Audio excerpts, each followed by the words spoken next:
सीख जो जीवन बदल दे।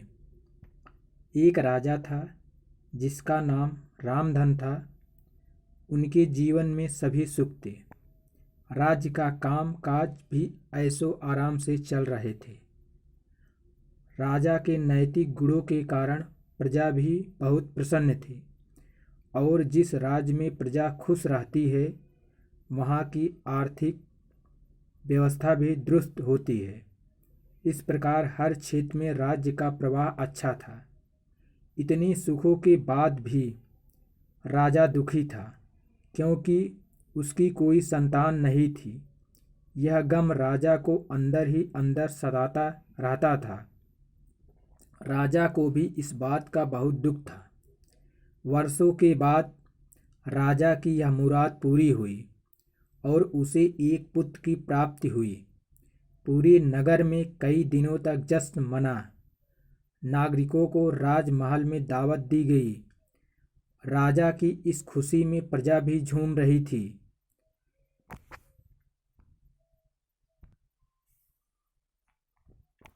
समय बीतता जा रहा था। राजकुमार का नाम नंदन सिंह रखा गया।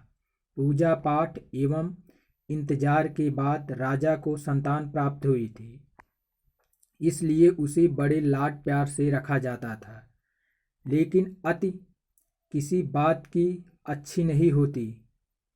अधिक लाड ने नंदन सिंह को बहुत बिगाड़ दिया था। बचपन में तो नंदन की सभी बातें दिल को लुभाती थी, पर बड़े होते होते यही बातें बदतमीजी लगने लगती है। नंदन बहुत ज़्यादा जिद्दी हो गया था। उसके मन में अहंकार आ गया था।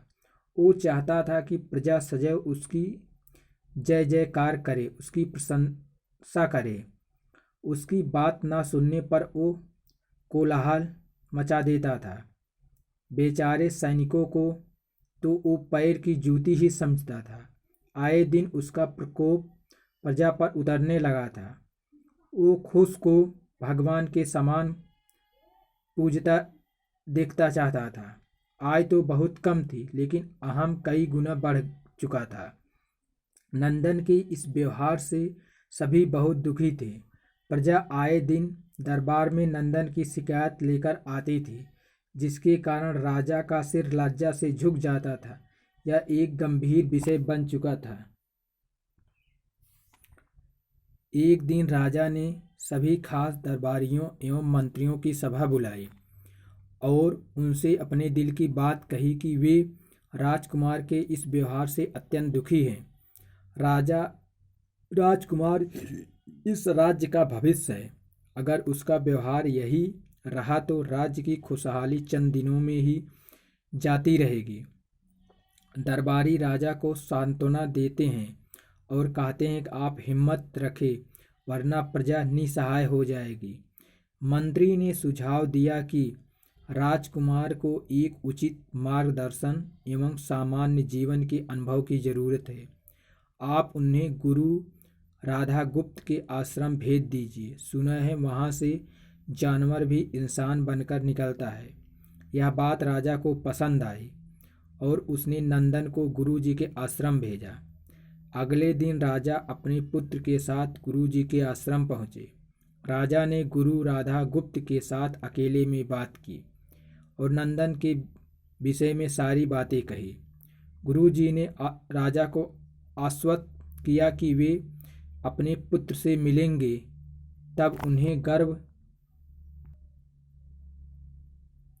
गर्व महसूस होगा।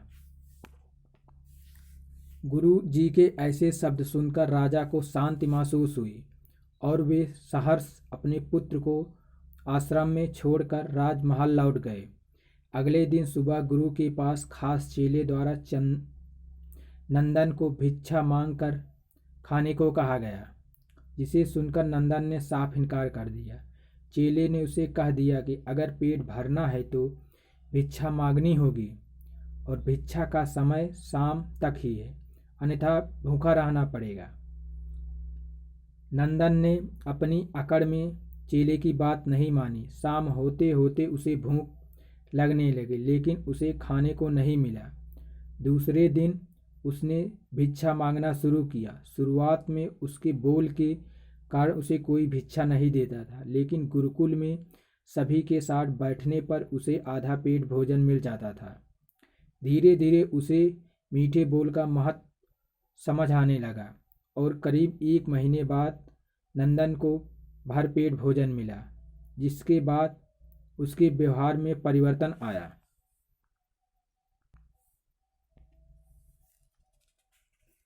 इसी तरह गुरुकुल के सभी नियमों ने राजकुमार में बहुत से परिवर्तन किए, जिसे राधा गुप्त जी भी समझ रहे थे।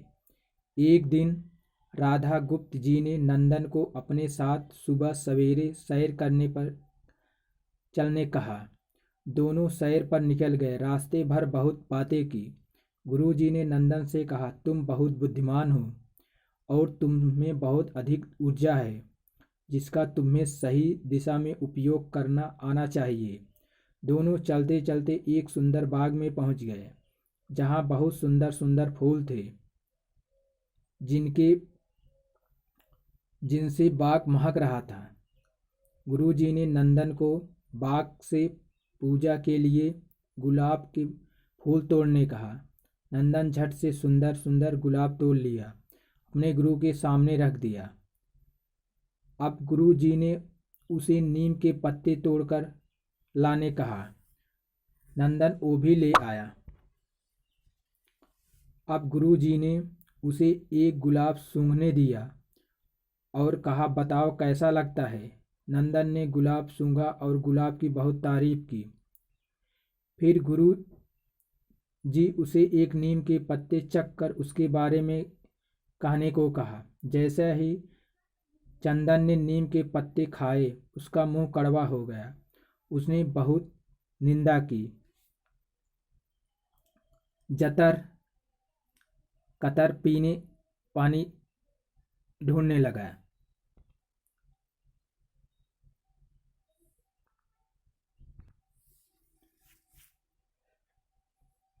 नंदन की यह दशा देख गुरुजी मुस्कुरा रहे थे।